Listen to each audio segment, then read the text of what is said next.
The sixth and final episode of this wonderful series, Mammoth Journey, is set during the last ice age, 30,000 years ago, during the Pleistocene epoch, and was filmed in Yukon, Canada, with the focal subject being, of course, the woolly mammoth. A mammoth? After the titles, we are shown a snow-covered world with some quiet but very cool ambience of ravens and wind. The ambience in this episode in particular is always so moody and great to listen to. It perfectly reflects the atmosphere of this harsh world.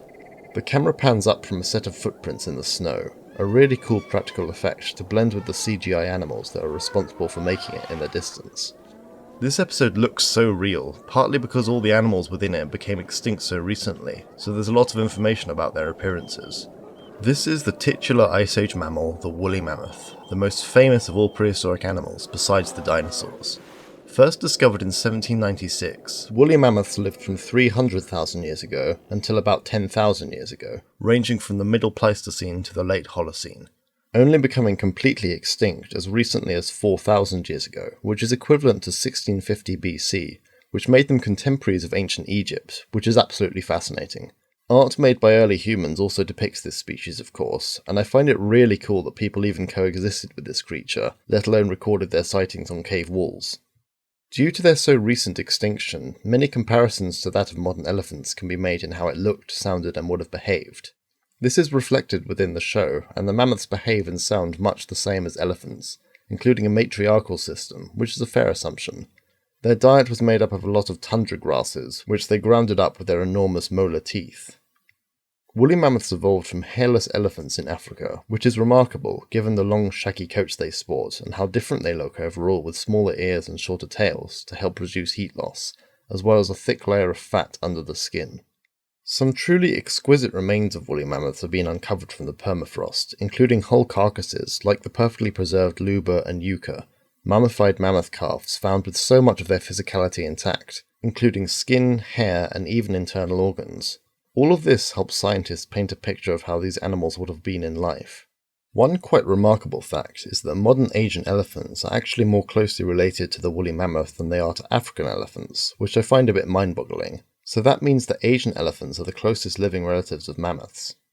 They are, of course, what some scientists are looking to use as surrogate mothers for the potential cloning of mammoths. Here's an idea. Let's maybe focus our efforts on saving already endangered species before looking to bring back any extinct ones. There are so many rare and beautiful species already on this planet that need protection before anything else should be considered. That's not saying I wouldn't want to see a live mammoth, but species that still exist deserve our attention first.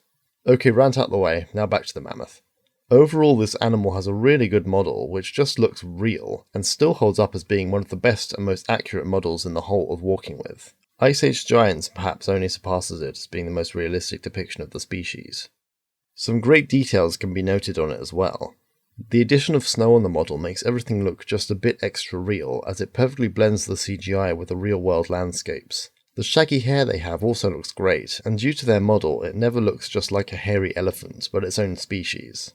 Like many other species in the show, we get practical effects for the animal, which includes a full-size mammoth head, which is pretty impressive. The only thing to note about it is that the tusks on the model appear much smaller and more spindly than that of the CGI counterpart, but that's the only issue.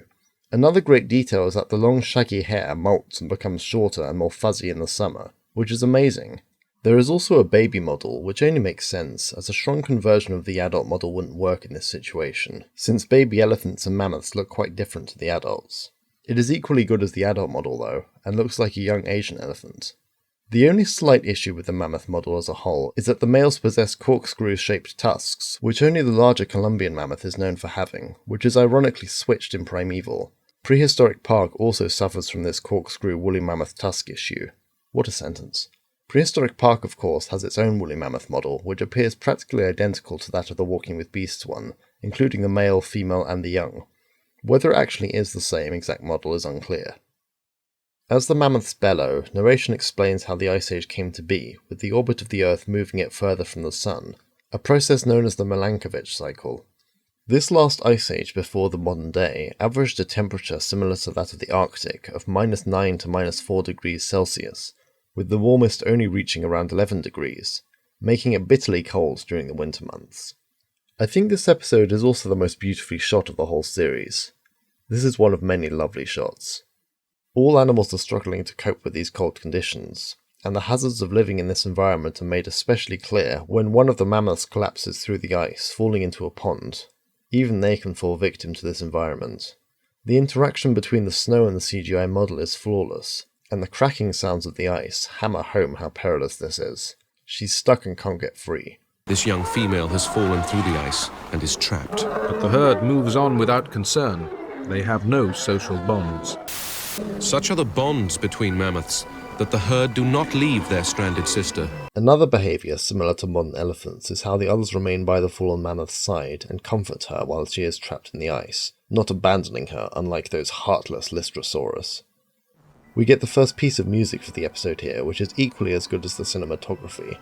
Almost all the music utilises piano, which is both beautiful and quite haunting in how it's used. And once again we also hear vocals within the score, symbolising the humans being present as a species, like the Australopithecus and next of kin.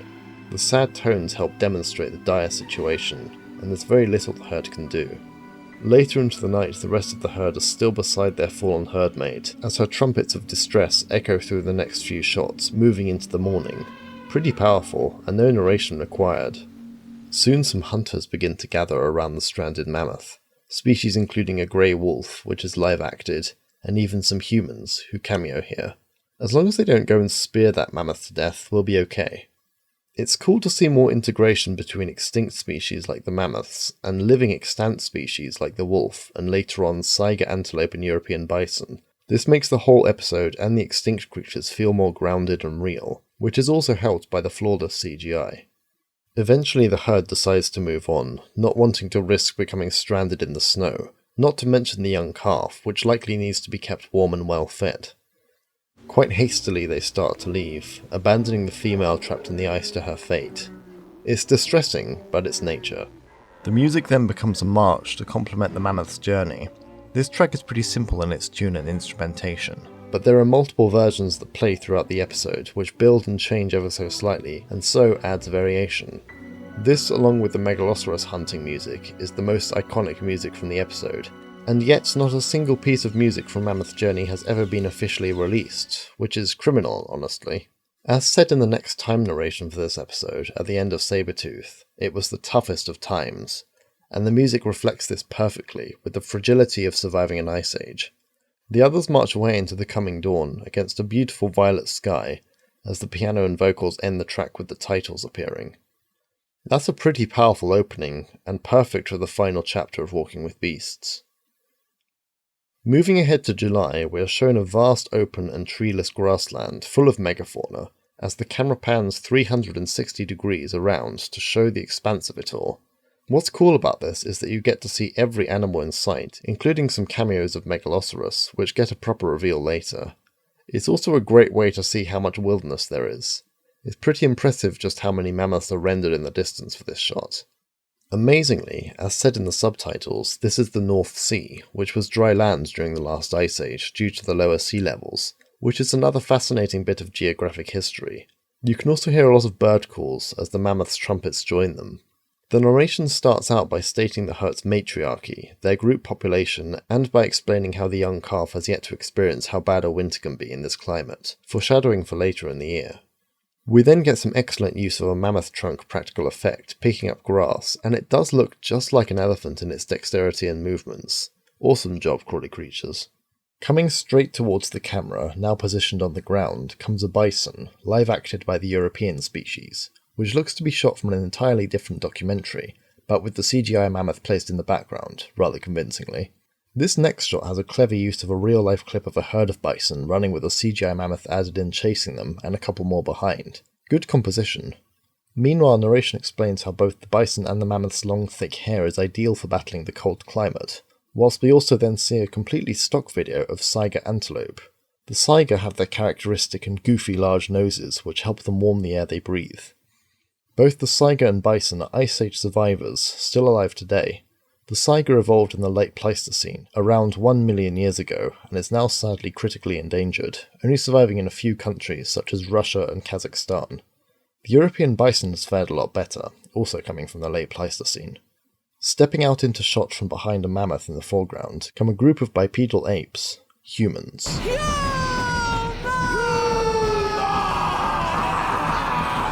These guys are never referred to as specific species, only ever called early humans, but according to source material are Cro-Magnons. Now known as European early modern humans, they were the first humans to settle in Europe, slowly outcompeting the native Neanderthals, who they also interbred with and would give rise to modern humans. They are shown utilising mammoth tusks as frames for their camps, and mammoth fur for the covers, also stated by the narration as using their bones as fuel, as well as using animal skins to keep warm. They carry some really cool looking practical mammoth tusk props, as well as spears. They're also portrayed in live action with actors in appropriate outfits, and from the correct ethnicity. Anatomically, they were more or less identical to us, but with slightly larger brow ridges and larger brains, and better adapted to change than the Neanderthals. This species also appears in the fourth and last episode of Walking with Cavemen, The Survivors, where they are equally shown as being intelligent, adaptable, and able to outcompete the Neanderthals. Later on in this episode, they take part in a megalosaurus hunt, showing their ingenuity and ruthlessness, but they're never given centre stage. That title is held firmly by the mammoths, and so they're just another predatory species within the episode, which I appreciate.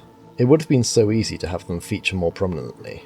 They are accompanied by some amazing music, mainly made up of human vocals, to illustrate how humans are a totally new force of nature, and can impact the world around them. Anytime they appear, in fact, vocals are used in the score. The mammoths are being irritated by flies, as we see a close-up practical effect of a mammoth's eye with a swarm of flies around it. Note also the bison composited in the background. The humans, meanwhile, are seen daubing ochre on their skin to ward away biting insects. With the humans in the foreground and the mammoths in the background, it's a picturesque Ice Age scene. We then get one of the best moments in the episode, a time-lapse showing how the animals graze the grass, showing mammoths and megalosaurus ravenously gorging themselves on plant matter.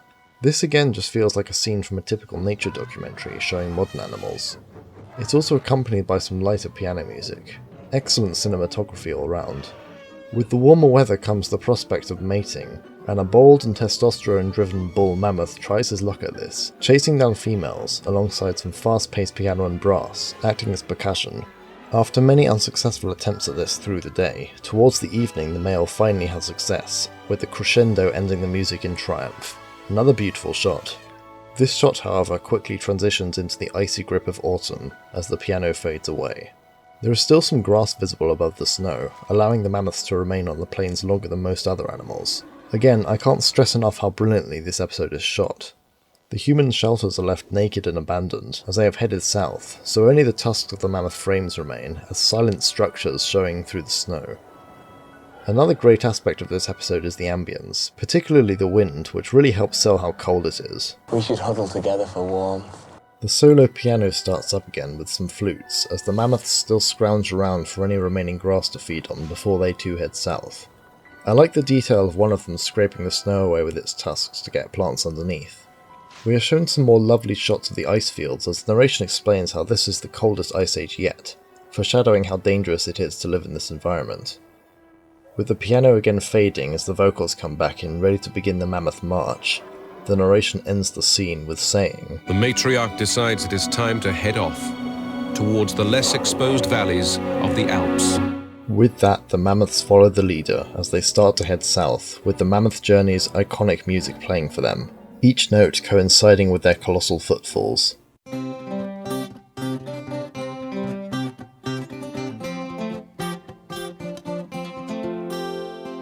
Reaching what will one day become Belgium, the mammoths walk along a ridge in the background in another great shot, as we the viewers are drawn to watch them, unbeknownst to the action about to take place in the foreground. With the music turning softer from staccato strings to pizzicato, the secondary action in front of the camera comes with a pair of male megalosaurus clashing together and rutting. This species lived from the early Pleistocene to the middle Holocene, 1.2 million years ago till about 7,700 years ago, astonishingly recent. Also known as the Irish elk, though it wasn't actually a true elk, Megalosaurus belonged to a group that contained at least 5 different species, the M. giganteus being the largest and the one seen within this episode. It also had extremely large antlers, the largest antlers of any deer species, at 3.5 meters. The closest living relative to Megalosaurus today is the fallow deer, which is a far smaller species than its extinct relative. With the Megalosaurus in the show, the females lack antlers of any kind, whilst the males sport the gigantic ones seen in the fossils. The hair on their bodies does look a bit too short and sleek, however, and should perhaps be more long and ragged, like in some species of deer and moose. Despite this, the markings are still very nice, and the overall body shape is pretty good, so there's not much else to comment on, except for the practical effect for when one of the males dies, which looks great, although the head does look a bit different to the CGI model. Megalosaurus also appeared in Walking with Cavemen's last episode, The Survivors, where one is brought down by hunters, and it appears to use the exact same animation as in Beasts, just in a new setting, except for this one shot. Megalosaurus became extinct, as like the mammoth, due to hunting and climate change. Their skulls and antlers are quite regularly found, however. The males continue to clash with their antlers together, making a pleasing rattling sound, as well as bellowing, whilst the females watch on, waiting for a victor. Neither has noticed they are in a trap. It's a trap! It's clever and subtle how the narration says that the deer are exhausted from fighting before the humans spring their ambush. They were probably waiting for this so that the deer would be weaker and easier to catch. Both deer bolt away as the human hunters appear on the scene, accompanied by the vocals and the music, in one of the coolest tracks in the show. A mixture of vocals and strings in a fast-paced chase sequence really helps show the savagery of early humans. Again, the humans are played by actors who fit into the world of the Ice Age really well, and blend with the CGI deer they're chasing perfectly. Their cunning shows as they drive the Megalosaurus males towards the trees, where their antlers are too large and prevent them from going further. The females, meanwhile, are long gone. In one of the more dramatic moments, we see one male still just strong enough to break free as it hurdles over its attacker, as seen in the title sequence. Amazing stuff. After one escapes, the other is forced further towards the trees, and we get the hero hunter getting ready to throw his weapon of choice, the Addle-Addle, in slow motion. The behind-the-scenes documentary, The Beasts Within, shows just how deadly and accurate this weapon could be. The pointy sticks are finally thrown, with the music chanting and building until the vocals go soft and mournful, as we see the outcome with the deer sustaining injuries in dramatic slow motion. It staggers for a moment before collapsing with weapons in its side. Kind of a weird thing to say, but the death animation of the Megalosaurus is done really well. The humans move in to claim their prize. Quite disturbingly uncanny all of this, but it's just how things were, and still are in some parts of the world. The practical Megalosaurus corpse is really nice too, and works as something for the actors to interact with. Narration mentions how dangerous it is to be doing this in case of wolves, lions, and hyenas that could pick up the scent. This episode is really good at alluding to other species we don't see, like the cave hyenas. The camera pans away from the butchery as the sorrowful flute starts, leaving the humans to their dinner. Moving back to the mammoth herd as they continue to migrate, and are now halfway to their destination, most of the herd are progressing well, but the young male calf is struggling to keep up, and in a show where many baby animals end up dead, the fortunes of this one are not looking good. Or that would be the case if it wasn't a baby mammoth. Tim Haynes is fine with letting other animal babies be eaten or die, but will not let baby mammoths die it seems, and this one along with the baby mammoth in Prehistoric Park survive. Spoilers? It's cool that the humans are also migrating like the other animals, showing that they are not anything more than that really, just another species. I also like how the narration mentions that they are heading towards caves, which conjures up such a great image of a scene in said caves where humans are surviving and fending off the wild, as well as making cave painting art. All through this scene we have more Mammoth Journey marching music, which comes to its fullest version here, as the matriarch warily watches the humans pass. What a great shot, with perfect compositing. As the herd moves on, the calf and his mother start to lag behind, which makes them an easy target for predators. On this snowscape, a lion might seem out of place. Jeez, it's a lion! This is the Eurasian cave lion, Panthera spelaea, which lived from 600,000 years ago and became extinct around 13,000 years ago, living in the middle to late Pleistocene. It's quite spooky how it just crawls into frame against no music, but with the sound of a distant animal crying in the background. This is clearly a repurposed Smilodon model from episode 5, but it's different enough to look like a distinct species. After all, most cat species today all have the same general body plan. It's given a longer tail and much smaller sabres than the Smilodon, though it does look a bit odd with them poking out. Since it's only in a few small scenes, it would make sense for them to reuse an old model rather than completely make a new one. But if they did, they could have used a modern lion in place of a CGI model like how Wild New World did. It is possible that cave lions hunted in groups, as evidenced by some cave art of multiple individuals together hunting prey, and by the fact that they preyed upon large herbivorous species. We never see this in the episode, and instead we only see two later feeding on an already dead human. It also probably wasn't all white in fur colour, as is shown, but more light beige than a modern African lion, but slightly lighter. Like them, the cave lion likely lived in more open environments, like the steppe, but also would occasionally go into woodlands, and even up mountains to hunt cave bears, which is a terrifying notion, and something very well documented and explained in Ice Age giants. Since cave lions have been discovered so recently in the permafrost, like many other species in this episode, scientists can paint a vivid picture of how they looked and behaved. Ice Age Giants shows off a very nice looking rendition of the species, and probably the best one ever created. Their extinction was due to various factors, including climate change and hunting by humans, but luckily some very well preserved remains have been uncovered from the ice, including cubs, which hold the arguable record of the best preserved animal discovered from the Ice Age. The lone lion stalks the mammoth calf, who is protected by his mother, the literal plot armor. The lion, undeterred, keeps following them regardless, as the pair have now completely lost the rest of the herd. We don't see what happens with this lion. If it either gave up or attempted an attack, we don't know, but the story moves on, and we see a large male mammoth also on the way to the Alps. This is what makes Walking With so great and believable. The mammoth walks towards the camera and knocks a tree over, which grounds it in the shot and makes it feel like it actually lives and breathes and has an impact on the environment. Something the creators of the show didn't need to do, but the fact that they did makes everything better. In the mammoth's way are a pair of cave lions feasting on a victim, a human, which is pretty morbid to be honest. Definitely reminds me of the story of the Savo man-eaters. Again, it's great to see that the humans here are not above the food chain, as we like to think we are, but a part of it, and are just as susceptible to this kind of predation. It's unclear if this is an actual live-acted person, or just clothes made to look like someone's inside, but it looks very convincing either way. What's also great is that just like in Africa where spotted hyenas hang around lion kills, you can actually hear cave hyenas in the background out of shot here, which helps enormously with the world building of the episode. Everything is so real. Even more interaction with the environment is the steam from the mammoth and the lion's breaths. The male mammoth trumpets in annoyance before barging his way past the lions as the music starts up again, ready for another march. Nothing gets in the way of a mammoth migrating. Hell yeah.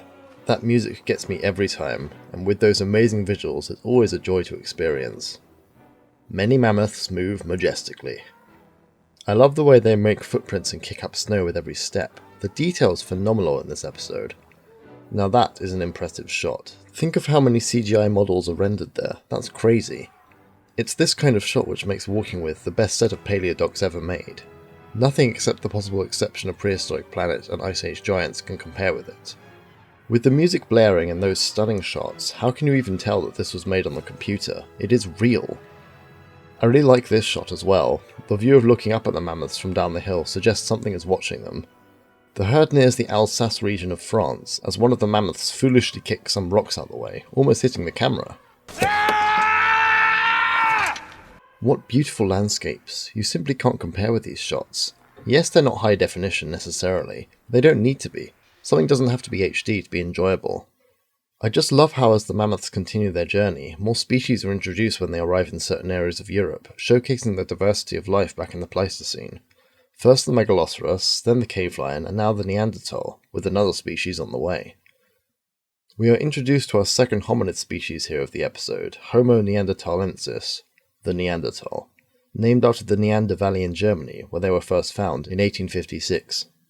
These short, stocky humans lived from about 430,000 years ago to about 40,000 years ago, during the Middle to Late Pleistocene, and evolved from the earlier species Homo heidelbergensis.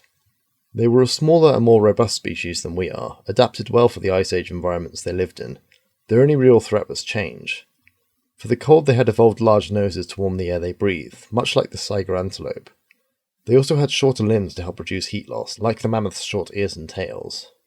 Neanderthals had much more prominent brow ridges than we do, and this episode certainly shows that. Like the other early humans, the Neanderthals are portrayed in live action, with prosthetics to make their appearance look more natural for the species, and this actor in particular is a good choice for the role, as he's the right height and shape, though I'm sure he dresses with more modern clothes when he's out in the cold.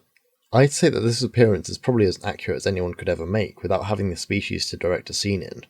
Walking with Cavemen also features this species in the fourth episode, The Survivors, where they're portrayed in a very similar way, and yet, even in a show dedicated to showing ancient hominids, Walking with Beasts still did it better in my opinion. Maybe less is more, or just the fact that the lead guy in this episode just looks more convincing.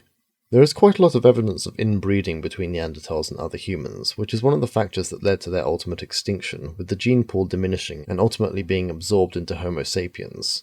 Some of us have Neanderthal DNA left over from this interaction in the distant past. They were not adapted well to change and couldn't adapt to the warming world or the competition from modern humans who had vastly superior technology. New diseases brought by that may also have contributed to their extinction too. This rather preoccupied little man busies himself with gathering sticks and branches for firewood, which I bet the mammoths could do a lot easier if they so wished. Hey, you're a big guy, you got a lot of wood. I'm a little guy. You got half a stick. Striding into view, another iconic Ice Age animal arrives. Coelodonta antiquitatis, the woolly rhinoceros. This species of rhino lived from the Middle to Late Pleistocene until about 14,000 years ago when it became extinct. It was a large and hardy mammal which roamed through northern Europe and Asia.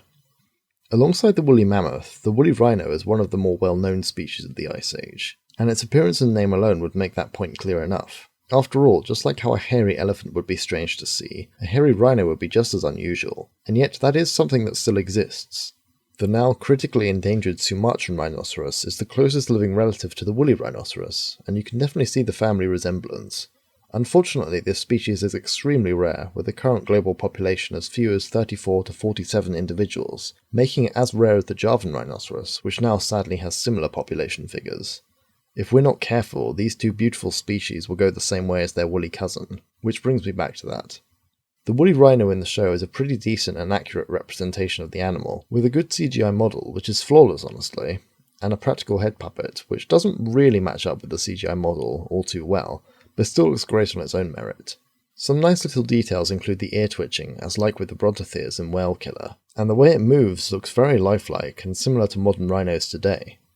They are shown to have shorter hair in the spring like the mammoths, which gets a bit uncanny when you can sort of see the hairless model underneath, but not a huge problem.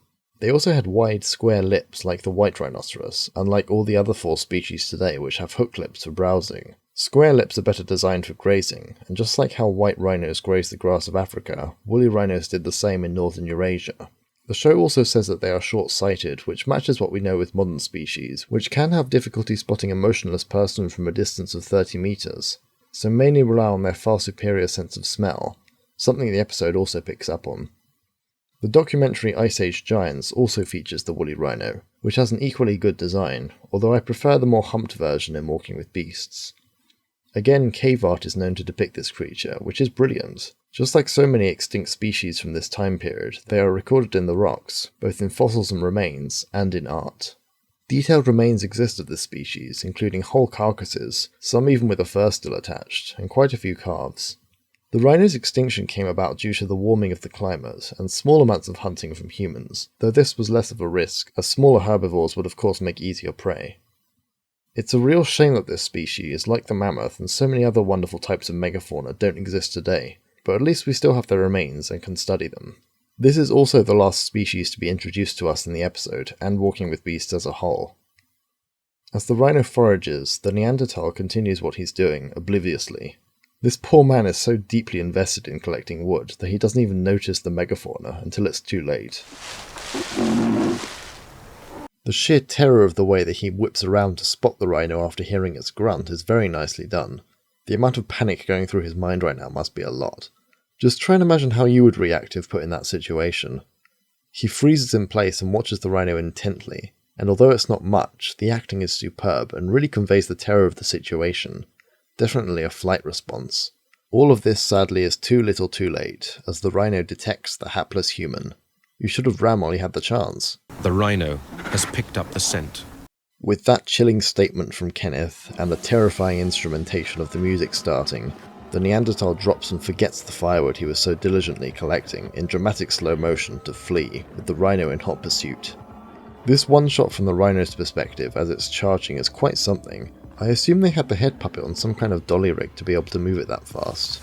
Or maybe it's just someone carrying it while they run towards the actor.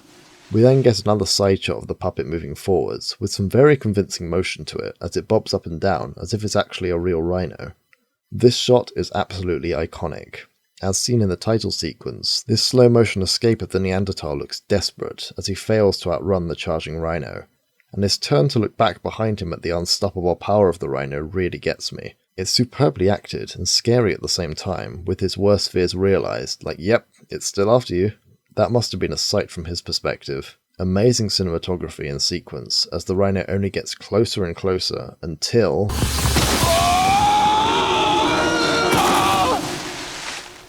I think he just used every vowel in the alphabet. What a sound. He's flying, he's flying, he's really, really flying. The rhino deals a fatal blow to the Neanderthal, who flies through the air and lands motionless for a few moments, and you can hear the rhino moving away, satisfied. That was dramatic. As he attempts to lift himself up, he falters and starts coughing up blood, which is a gruesome little detail. It just shows how tough and dangerous Ice Age life really was, and I love it. Narration explains how Neanderthals are adapted to this sort of lifestyle, so it's just another day for him.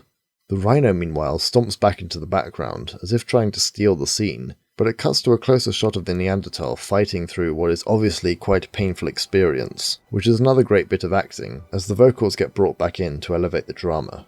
Well, we won't be seeing him again. You'd think that, but stay tuned to find out. That's another beautiful shot. Wow. The mammoths, meanwhile, have arrived at the edge of the Alps in Switzerland, with their marching music still going, but softening as they reach Journey's end. They find shelter in the woods and valleys to last the winter. Migration complete. This bit of the narration is a bit controversial, however, as in the episode they say that the mammoths can sustain themselves on trees, like these spruce, but in Prehistoric Park the opposite is said. And caterpillars can survive on pine needles, but a 6-ton mammoth, no way, there's just not enough nutrition. 1 week after arriving at the winter retreat, we get the practical mammoth head again, with a light dusting on snow on top, which looks very nice, for the matriarch who hears the trumpeting calls of the mother arriving with her calf. It took them a week more than the others to get there? How slow is this calf? More importantly, the calf has survived the journey, and he and his mother are reunited with the others, who touch trunks with the rest of the herd to re-establish social bonds. Even against the bitter chill of the blizzard blowing around them, this scene has very positive vibes, with warming music. It's also cool to see the different tusk shapes of the individuals here. We then get lots of shots of the snow melting as we transition into spring, with the tundra environment exposed under the snow, and looking beautiful. This shot of the river at its highest is also great to show all the meltwater from the ice washing away. The woolly rhinos are back, having molted their longer hair to a shorter and fuzzier covering, with the puppet enjoying some yummy yellow flowers. A dandelion? The mammoths have also molted and look as they did from the beginning of the episode in the North Sea plains, which is good continuity. The music here is also nice, being a softer and more light-hearted version of the Mammoth March, played on piano, which reflects the peace in this section of the episode, out of the winter. The male calf is now weaned and spends more time apart to develop into adulthood and independence, but remains in the herd, a stark contrast to the poor Indrakathir calf. Throwing sticks about, the calf also now has a sibling who the mother is rearing to prepare her for the journey back north when the time comes.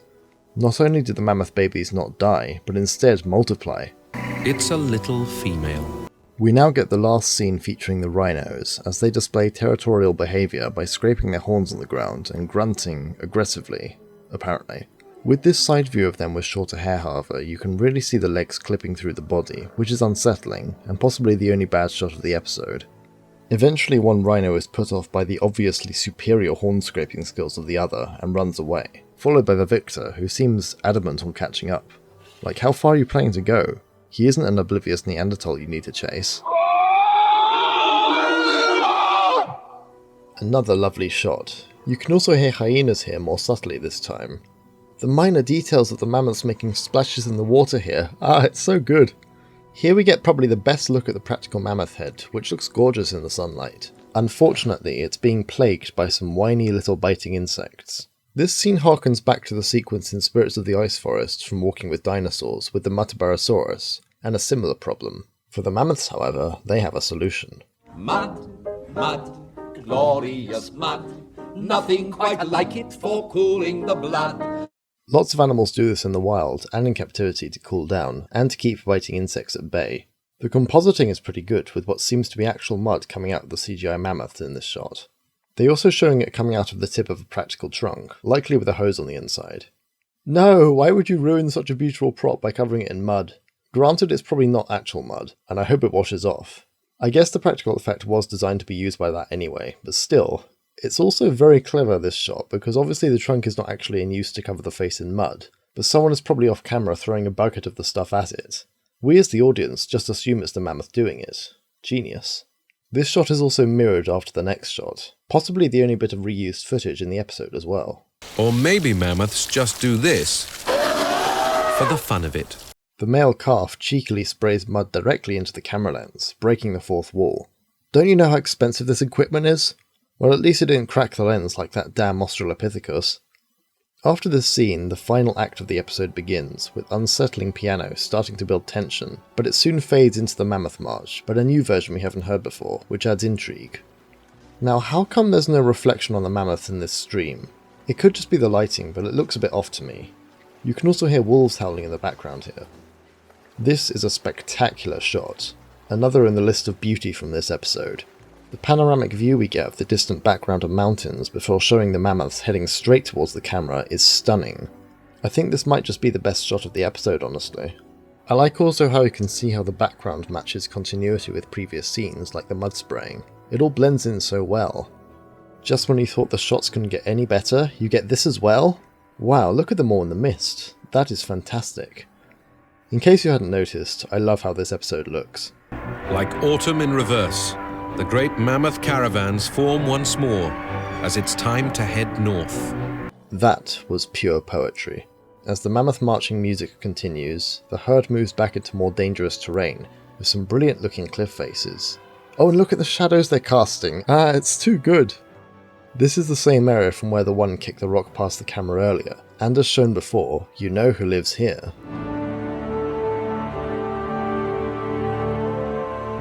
The one who encountered the woolly rhino is back, and seems to be thriving. I guess the narration did foreshadow that his species are well adapted to a very tough lifestyle. What a champ. He and his other Neanderthal buddies wait impatiently as they watch the mammoths pass in the fading light of the sunset. They are about to attempt to hunt them for food. What a life this species, and indeed other Ice Age humans, had to endure.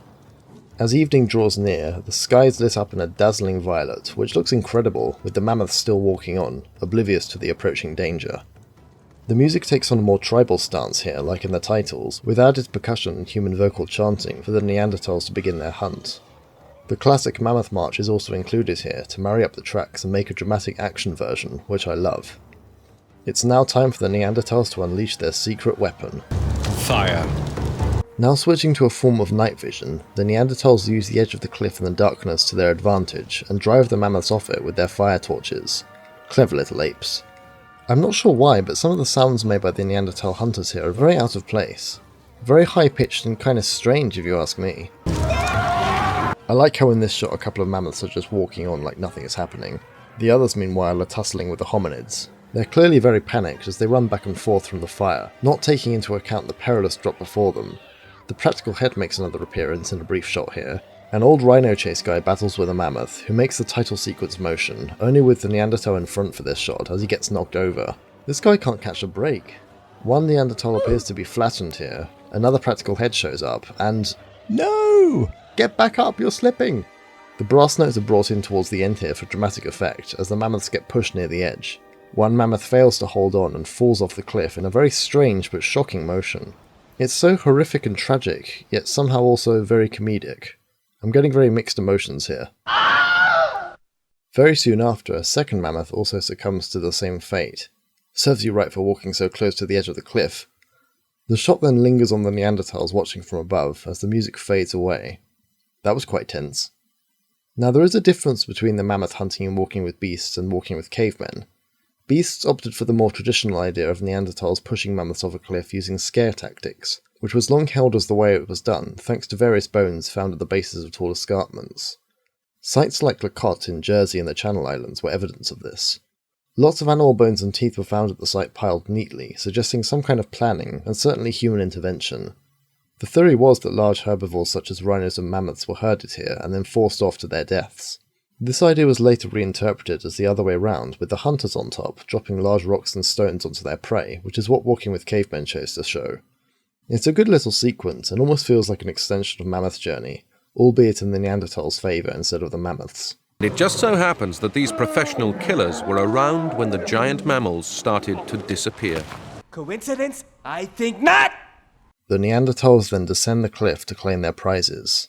2 freshly killed mammoths. Nog! Ooh, look at that. A lovely chunk of free-range mammoth. Mammoth!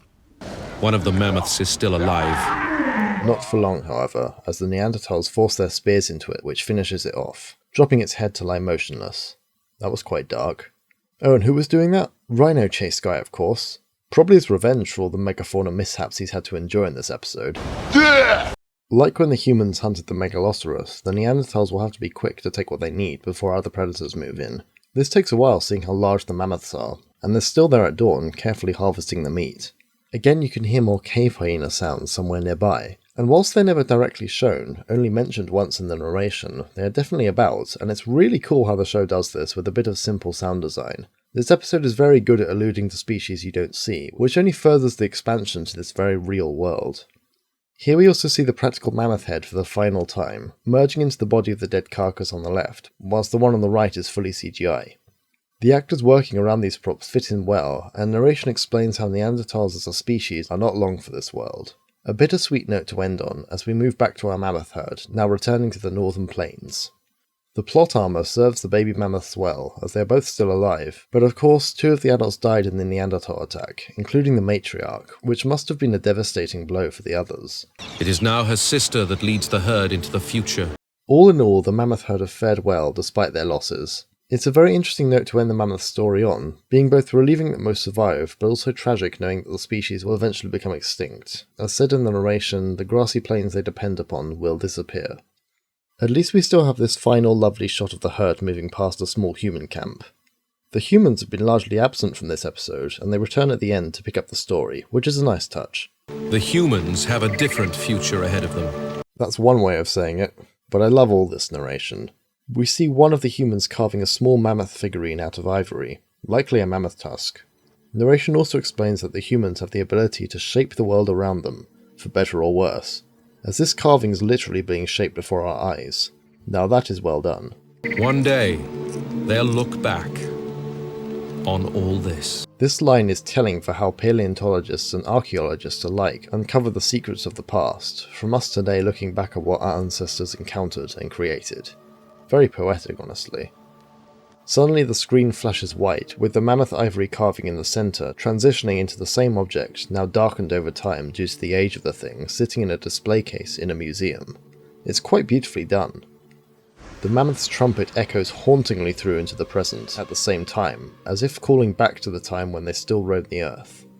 This is where the story of the actual episode ends, but the mammal's story, and the story of humans, of course, keeps going.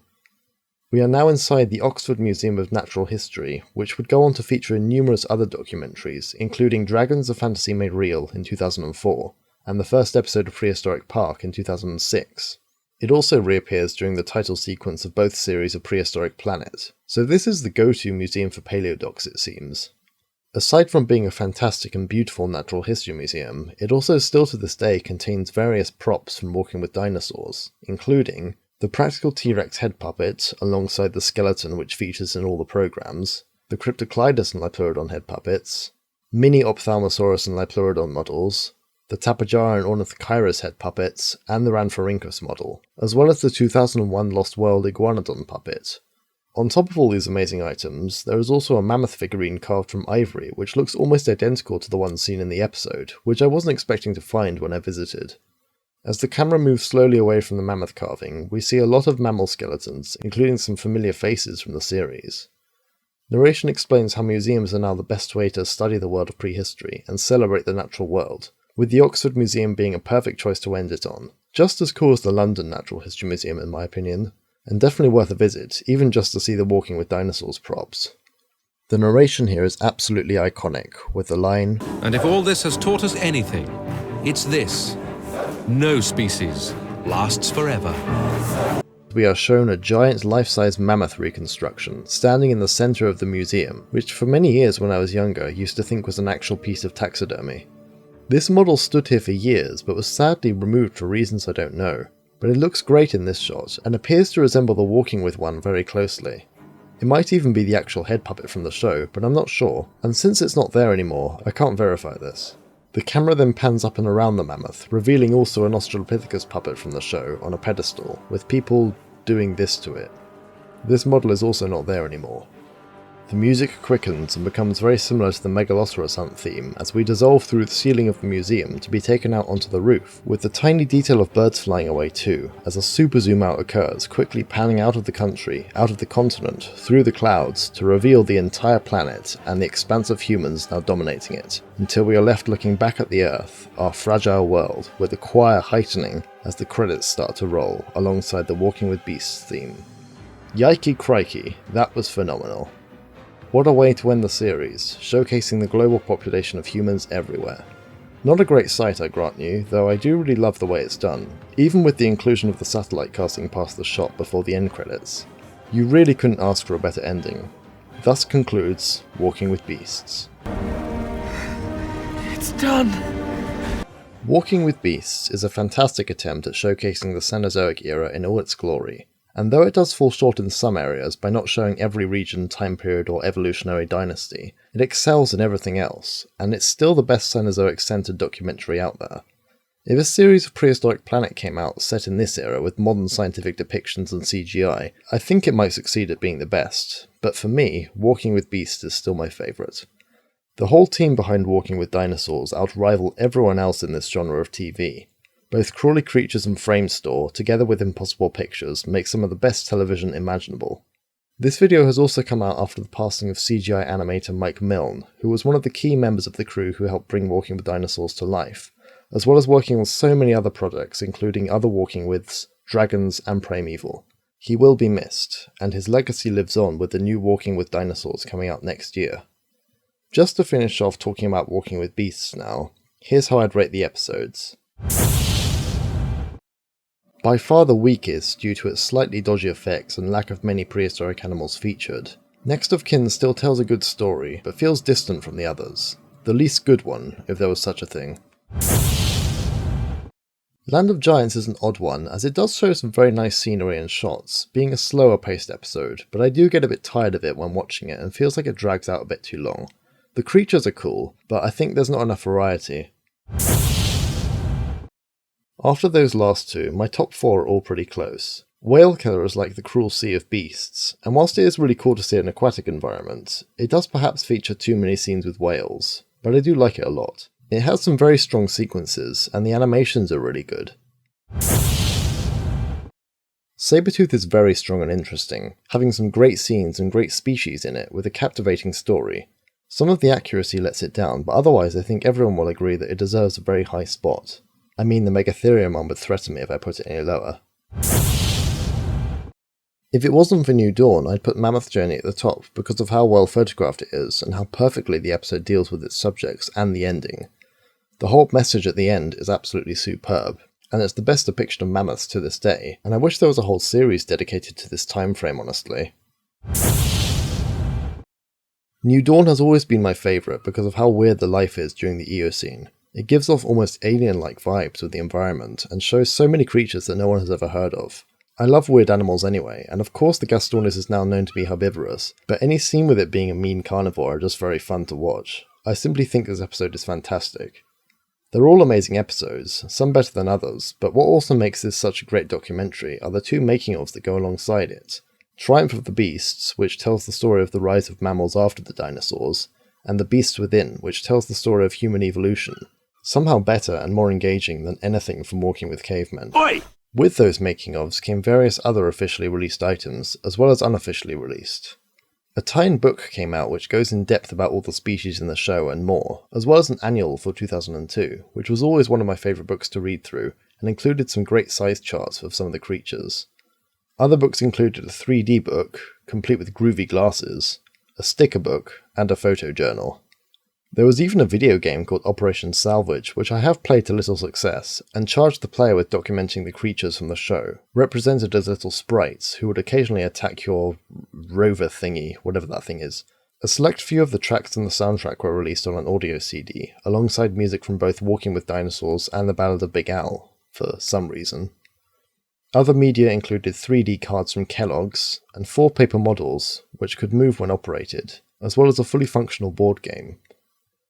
No figures exist unlike the Toyway line of Walking with Dinosaurs, maybe because they never pursued with a second wave for dinosaurs, and the subjects and beasts were likely too unusual or unknown to be able to sell a lot of. I for one would have loved to have gotten any, but alas the AAA, Entelodon and Hyenodon are the closest we've got. Another book called Totally Prehistoric Beasts also came out, which wasn't anything to do with the show, although it did come with some models which you can put together, and look quite similar to the creatures in the show. I was lucky enough to have gone to see the Walking with Beasts exhibition at the Horniman Museum in London, where they showcased a lot of the puppets and animatronics, though not the Megatherium arm as far as I can remember. I don't remember much of it either, to be honest, because I was much younger, but I have quite a few photos from it, which you're looking at now. As far as any continuations of the show go, the children's show Andy's Prehistoric Adventures features Andy seamlessly integrated in the Walking with Beasts environments during his missions, as well as Ice Age giants and Planet Dinosaur. Other than that, that is the show in its entirety. I hope these reviews have been interesting, and somewhat educational in what they offer. I'm no hodgepodge, but I try my best with the accuracy department, as well as talk about the music in as much detail as I can. If you couldn't tell, I love this series to bits, and only want more people to see and enjoy it too. Thank you very much for listening. I may do more of the Walking With series in this style in the future, but for now, I'll leave you with Kenneth Branagh's closing narration. Bye for now. If we were to face the sudden onset of another ice age, it is entirely possible our whole complex and fragile society could fall apart. But don't worry, it probably won't happen in our lifetime.